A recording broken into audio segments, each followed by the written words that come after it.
बिस्मिल्लाहिर्रहमानिर्रहीम, अस्सलाम वालेकुम व्यूअर्स, मैं हूं फारूक जौहरी और आप देख रहे हैं जौहरी स्पीक्स। मेरा ऑफिशियल यूट्यूब चैनल है।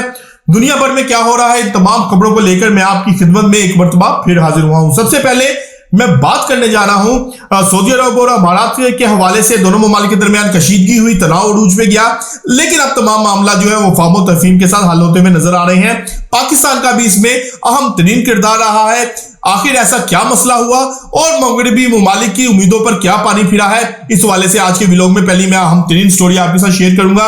और इसके साथ साथ मैं आपसे यह भी स्टोरी शेयर करूंगा कि 2026 नए आने वाला साल ऐसा महसूस हो रहा है कि तीसरी आलमी जंग में को दुनिया देखने जा रही है। क्यों? क्योंकि इसराइल को ट्रंप के आशीर्वाद से ईरान के ऊपर हमले का ग्रीन सिग्नल मिल गया है। अब देखना यह है कि इसराइल कब तक ईरान के ऊपर जो है वो स्ट्राइक्स करता है और ये स्ट्राइक्स आखिर क्यों की जा रही हैं, बहुत अहम तरीन खबर है। और चीन और ताइवान का मसला अपनी जगह पे जूं का तू मौजूद है। ताइवान ने चीन के ऊपर इल्जामात भी आयद किए हैं और चीन ताइवान के इर्द गिर्द एक हैवी जंगी मशकें कर रहा है। ये जंगी मशकें करने का मकसद क्या है, बहुत अहम तरीन खबर है। और रूस और यूक्रेन तनाजा किसी सूरत भी हल होता हुआ नजर नहीं आ रहा। यूक्रेन की जानिब से रशिया के सदर जो प्यूटन है उनके ऊपर एक उनकी रिहायशगाह के ऊपर ड्रोन हमला किया गया। इस ड्रोन हमले के अब आने वाले दिनों में क्या जो है वो नताइज यूक्रेन को भुगतना पड़ सकते हैं। ना सिर्फ यूक्रेन को बल्कि कुछ यूरोपीय ममालिक के हवाले से भी कहा जा रहा है कि अब रूस ने अहम तरीन फैसला जो है वो कर लिया है। क्या ये फैसला जो है तीसरी आलमी जंग का पेश ख़ैमत साबित होगा, ये भी आज के व्लॉग में मैं बताऊंगा। और ये भी मैं आपसे बहुत अहम तरीन स्टोरी शेयर करने जा रहा हूं जहां इसराइल और ईरान की फौजी आमने सामने है। दोनों ममालिक के दरमियान एक दूसरे के हवाले से स्ट्राइक्स के हवाले से धमकियां दी जा रही हैं। वहीं पर इसराइल के ऊपर बड़े पैमाने पर साइबर अटैक्स रिपोर्ट हुए हैं। इन साइबर अटैक्स की क्या जो डिटेल है वो भी आज के व्लॉग में मैं आपसे शेयर करने जा रहा हूं। लेकिन तमाम खबरों की डिटेल्स में जाने से पहले जौहरी स्पीक्स को सब्सक्राइब करना ना भूलिएगा, बेल आइकन का बटन प्रेस करना ना भूलिएगा और कमेंट बॉक्स में अपनी राय से हमें जरूर कहा कीजिएगा कि आपने हमारे व्लॉग को कैसा पाया है। तो बढ़ते हैं व्यूअर्स आज की अहम तरीन स्टोरी की जानिब। तमाम मगरबी दुनिया की जो नजरें थी इस तनाजे के ऊपर थी। क्यों?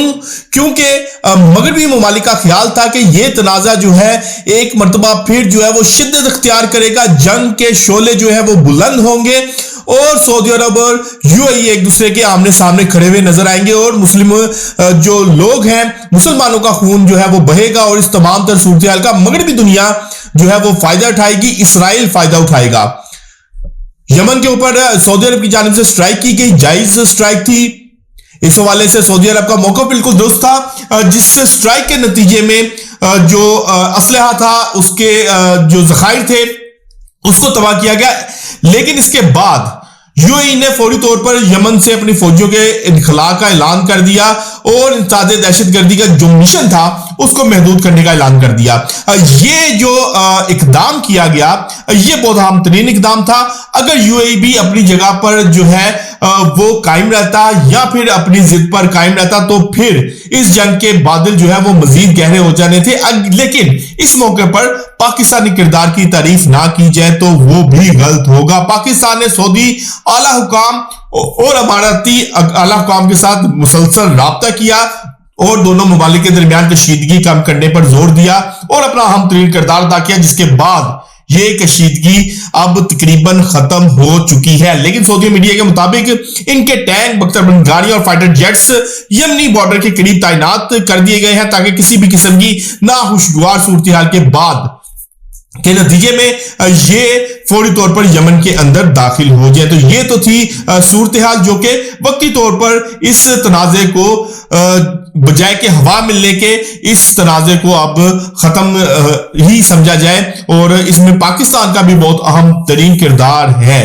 तो ये कि बहुत ज्यादा जो मोहतात अल्फाज के साथ मैंने आपको ये स्टोरी जो है वो आपके साथ शेयर किया है। इसके साथ साथ दूसरी मेरी अहम तरीन स्टोरी है कि ऐसा महसूस हो रहा है ईरान और इसराइल एक मरतबा फिर एक दूसरे के आमने सामने खड़े होते हुए नजर आ रहे हैं। दोनों ममालिक जंग के दहाने पर पहुंच चुके हैं।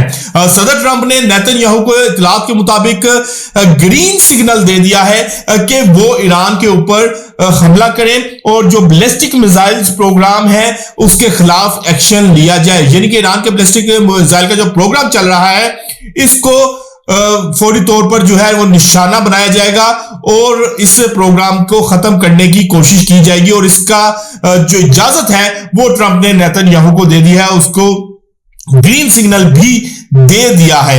ऐसे में जहां इसराइल और ईरान जमीनी तौर पर जो है मैदान जंग में एक दूसरे के आमने सामने खड़े हुए नजर आ रहे हैं, वहां पर साइबर हमलों का सिलसिला भी जारी हो चुका है, सिलसिला शुरू हो चुका है। इस्राएली मीडिया के मुताबिक हंजला नामी एक ईरानी ग्रुप है, उन्होंने इसराइल के बहुत सी अहम तरीन शख्सियात के मोबाइल जो है वो हैक किए हैं। इसके साथ साथ साइबर अटैक के नतीजे में जो अस्पतालों और जीपीएस में बड़े पैमाने पर जो है वो इनके डिस्टर्बेंस पाई जा रही है, पेमेंट सर्विसेज हैं उनमें डिस्टर्बेंस पाई जा रही है। इसके साथ साथ ईरानी ग्रुप हैकर ग्रुप हंजला ने अहम तरीन दावा किया है कि इसराइली कमांड के सैटेलाइट्स और 6 ममालिक के मौजूद इनके 19 ग्रिड स्टेशन का 379 जीबी का डेटा जो है वो हैक कर लिया गया है।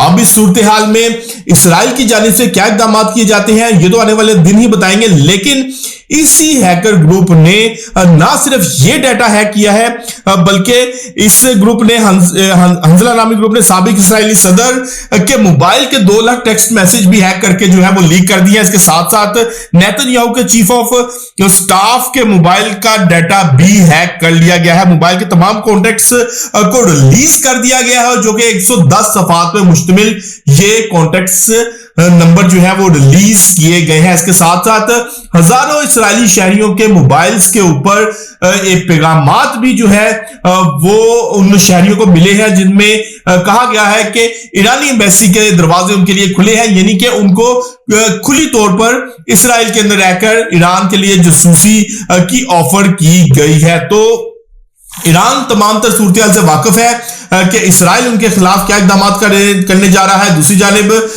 जो ईरानी जो साइबर टीम है वो भी पूरी तरह मुतहरिक है। अगर इसराइल की जानिब से ईरान के ऊपर किसी किस्म का हमला किया जाता है तो फिर देखते हैं ये जंग जो है कितने महाज पर लड़ी जाती है और इस जंग का जो है वो नतीजा क्या होता है। लेकिन 2026 कोई इतना खुशगवार आता हुआ नजर नहीं आ रहा। तीसरी आलमी जंग का ऐसा महसूस हो रहा है कि तबल बच चुका है, क्योंकि जहां ईरान और इसराइल एक दूसरे के आमने सामने हैं वहीं पर चीन और ताइवान भी एक दूसरे के आमने सामने खड़े हुए नजर आ रहे हैं। ताइवान ने इल्जाम आयद किया है कि चीन ने 4 मुकामात पर इनकी खिलाफ जो है वो फिजाई खिलाफवर्जी की है और ताइवान के इर्द गिर्द चीन की जंगे मशकें भी जारी हैं जिनमें तकरीबन 90 के करीब जंगी जहाज चीन के हिस्सा ले रहे हैं। इसके साथ साथ दर्जनों बहरी जहाज भी इस जो जंगी मशक है उसमें हिस्सा ले रहे हैं और इसका मकसद ताइवान को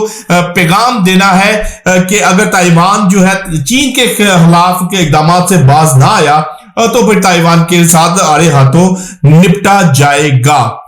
और आखिर में जो सबसे बड़ी खबर है वो खबर मैं आपके साथ शेयर करने जा रहा हूं कि हमने गुज़िश्ता रोज देखा कि रूसी सदर प्यूटन की रिहाइशगाह के ऊपर एक शदीद तरीन हमला हुआ, ड्रोन हमला किया गया जिसमें बहरहाल रूस की जानिब से इस ड्रोन हमले को नाकाम बना दिया गया। लेकिन उसके बाद प्यूटन का ट्रंप के साथ टेलीफोनिक राब्ता भी हुआ जिसमें ट्रंप के बहुत से अहम 3 सोर्सेज के मुताबिक ट्रंप ने शुक्र अदा किया कि उन्होंने यूक्रेन को टॉम हॉक मिसाइल नहीं दिए, वरना तो फिर शायद इस हमले की जो रिजल्ट्स हैं वो यकसर जो है वो मुख्तलिफ होते हैं। ट्रंप ने भी इस हमले को पसंदीदगी की निगाह से नहीं देखा।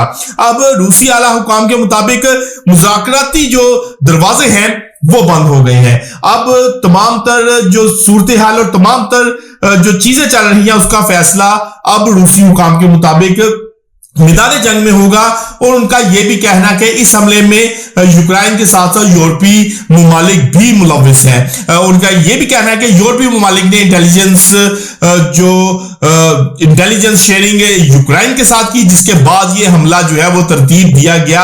अब सूरत ये है कि रूस जो है वो अपने एंड पर बदला लेने का ऐलान कर रहा है और इसमें ऐसा महसूस हो रहा है कि 2026 में बहुत से यूरोपीय ममालिक भी इस हमले की जद में आ सकते हैं, यानी कि तीसरी आलमी जंग का तबल बजता हुआ हमें नजर आ रहा है। तो व्यूअर्स, आज हमने आपको बहुत अहम तरीन खबरों से आगाह किया।